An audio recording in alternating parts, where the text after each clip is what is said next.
Hello friends, आपका स्वागत है हमारे चैनल पर। मेरा नाम है ध्रुव और आप लोग देख रहे हैं द लर्नर्स कम्युनिटी। आज की वीडियो में हम लोग बात करेंगे फोर्थ सेमेस्टर का हिस्ट्री का एक सब्जेक्ट है, हिस्ट्री ऑफ इंडिया 1550 से 1700 का। ठीक है, 1550 से 1700 तक का जो है भारत का इतिहास, हिस्ट्री ऑफ इंडिया, ये आपको सब्जेक्ट का नाम है। आज की वीडियो में हम इस सब्जेक्ट का सिलेबस को देखेंगे। प्रीवियस ईयर का एक क्वेश्चन पेपर मैं लेकर आया हूँ आप लोगों के लिए, उसे देखेंगे। इन दोनों चीजों को पढ़कर आपको समझ में आ जाएगा कि आपको पढ़ना क्या है एग्जाम में। ठीक है, एग्जाम से पहले, क्योंकि आपका एग्जाम शायद 14 मतलब 15 या 16 तारीख को हो जाएगा इस सब्जेक्ट का। तो आपको किन चीजों को खासकर पढ़ना है, सिर्फ उन चीजों के ऊपर ही ध्यान दीजिए। इस वीडियो को एक बार कंप्लीट देखिए और आप लोगों के लिए सारी चीजें कवर अप कर दूंगा। ठीक है, तो चलिए वीडियो को शुरू करते हैं। और अगर अब तक आपने हमारा चैनल सब्सक्राइब नहीं किया, आप लोग फर्स्ट टाइम न्यू स्टूडेंट आए हैं, तो प्लीज चैनल को जरूर सब्सक्राइब करेगा। इंपॉर्टेंट चैनल है आप लोगों के लिए और हम लोग इंपॉर्टेंट वीडियोस आप लोगों के लिए आते रहते हैं। अब हम बात करते हैं हमारे सिलेबस की सबसे पहले कि भाई कितने यूनिट कितने चैप्टर आपको पढ़ने हैं, क्योंकि अगर सिलेबस ज्यादा है और आपके लिए दिक्कत है, ठीक है, तो हम उसे भी कवर अप करवाने की सोचेंगे। यूनिट नंबर 1 है आपका फाउंडेशन एंड एक्सपेंशन ऑफ, ठीक है, and consolidation of a Mughal state 16 to 17 century, expansion of and consolidation administration, mansabdari and jagirdari. देखो, मुगल साम्राज्य जब चल रहा था भारत में, मुगल साम्राज्य जब चल रहा था, ठीक है, 16वीं से 17वीं शताब्दी के दौरान का जो टाइम लाइन है, ठीक है, तो उस समय भाई वो साम्राज्य किस तरीके से बड़ा हुआ, ठीक है, किस तरीके से एक्सपेंड हुआ, ठीक है, एक्सपेंशन उसका किस तरीके से हुआ, फाउंडेशन किस तरीके से उसकी शुरुआत हुई थी, ठीक है, ये आपको बताना है। उसके बाद एडमिनिस्ट्रेटिव स्ट्रक्चर, जब मुगल साम्राज्य यहाँ पे था तब दो प्रकार की व्यवस्था थी, मनसूबदारी और जागीरदारी। ठीक है, तो इन व्यवस्थाओं के बारे में भी आपको पढ़ना है। डायरेक्ट क्वेश्चन पूछ लिया जाता है, कुछ अलग नहीं है। मनसूबदारी से एक क्वेश्चन पूछ लेंगे, नहीं तो पूछ लेंगे जागीरदारी व्यवस्था से एक क्वेश्चन, तो पढ़ के जरूर जाइएगा। क्वेश्चन नंबर 2 आता है अकबर टू औरंगजेब। अब अकबर से हम लोग औरंगजेब की तरफ पढ़ रहे हैं। यहाँ पे राजपूत आएंगे, इंपीरियल आइडियोलॉजी आएगी और फिर रिलीजियस पॉलिसी रिलेटेड चीजें भी आएंगी। ठीक है, पहले अकबर के बारे में पढ़ेंगे थोड़ा सा, फिर हम पढ़ेंगे औरंगजेब के बारे में, फिर भाई राजपूत भी आ जाते हैं इसमें, हम उनके बारे में भी पढ़ेंगे। इंपीरियल आइडियोलॉजी, ठीक है भाई, साम्राज्य की जो अपनी एक आइडियोलॉजी थी उसके बारे में पढ़ेंगे।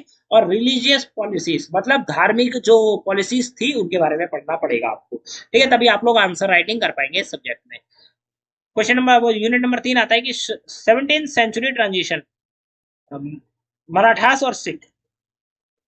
फिर अब हम 17वीं शताब्दी में आ गए हैं। ठीक है, यहाँ पे क्या हुआ, ट्रांजिशन हुआ, यहाँ पे चेंजेस आए। किस तरीके के, मराठा निकल कर बाहर आए हैं, ठीक है, सिख निकल कर बाहर आए हैं। ठीक है, ये लोग बाहर आए, इन लोगों ने भाई अपना एक्सपेंशन करा, तो इनके बारे में पढ़ना। मराठाओं के बारे में आपको पढ़ना है कि भाई उसमें कौन कौन से बड़े बड़े लोग थे, ठीक है, भाई उन्होंने किस प्रकार से अपना एक्सपेंशन करा, कहाँ कहाँ इनके युद्ध हुए, ये सारी जानकारी आपको यहाँ पे पढ़नी है। यूनिट नंबर 4 आता है जिसमें आपसे कहा गया आर्ट एंड आर्किटेक्चर के बारे में, जैसे कि Taj Mahal, red fort, Mughal painting, ये सारी चीजें आपको पढ़नी है। ताजमहल कैसे बना, उसका क्या इतिहास है, मुगल पेंटिंग का क्या इतिहास है, रेड फोर्ट का क्या इतिहास है, ये सारी चीजें आपको यहाँ पे पढ़नी है। यूनिट नंबर 5 आता है जिसमें आपको सोसाइटी, कल्चर और रिलीजन के बारे में पढ़ना होगा। सोसाइटी मतलब समाज, कल्चर मतलब हमारा जो कल्चर है, ठीक है, उस तरीके का वो कि भाई हम किस तरीके से रहते हैं, किस तरीके की चीजें करते हैं, वो सारी चीजें।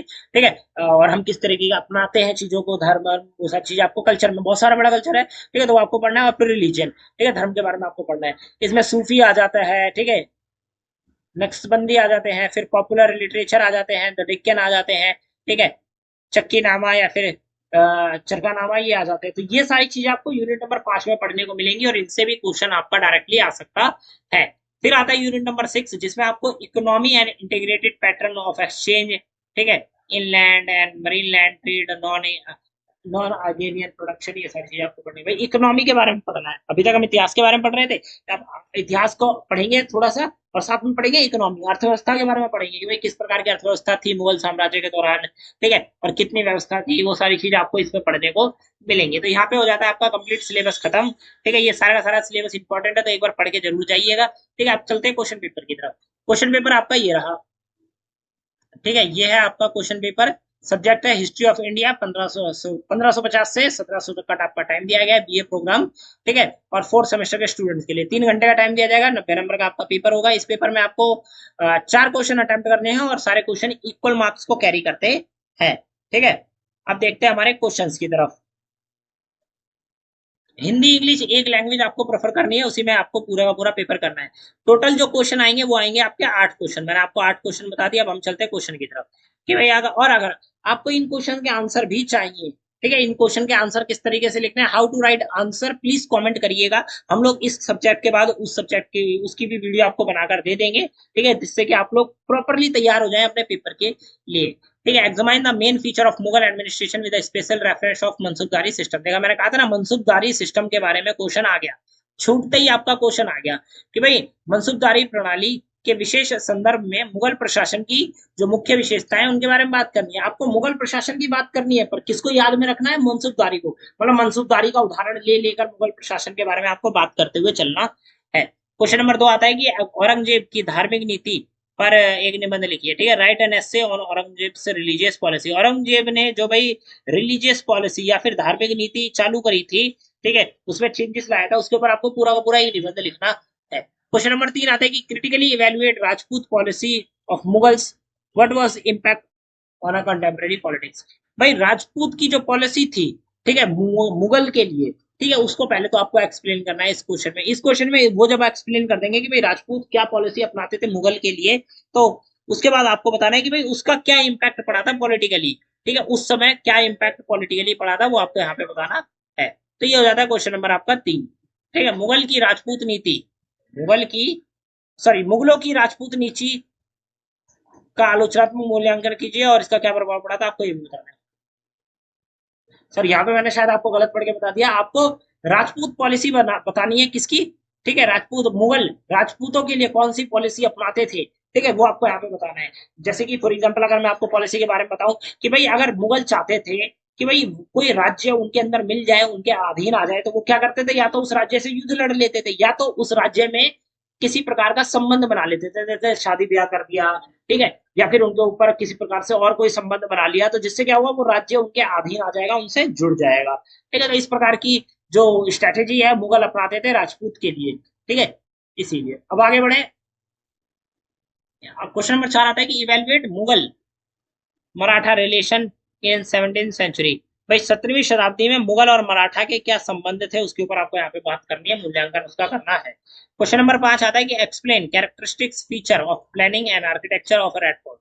रेड फोर्ट मतलब लाल किले के, जो भाई लाल किले की योजना और वास्तुकला की जो विशेषता है वो आपको यहाँ पे बतानी है। ठीक है, कैरेक्टरिस्टिक्स फीचर और प्लानिंग, ठीक है, और आर्किटेक्चर ये आपको यहाँ पे बताना है। क्वेश्चन नंबर 6 आता है कि analyse the role of Sufi folk literature in socio religious milieu of Deccan with reference of Chakkinama and चरखानामा।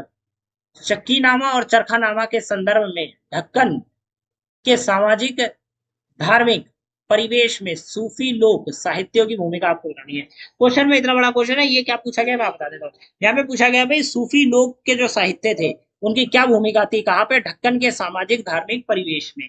ठीक है, चक्की नामा और चरखी नामा का आपको उदाहरण लेकर ये बता देना है। क्वेश्चन नंबर 7 आता है कि describe the nature of maritime trade under the Mughals. Mughal के अधीन जो भाई मैरीटाइम ट्रेड था उसके बारे में आपको यहाँ पे बात करनी है।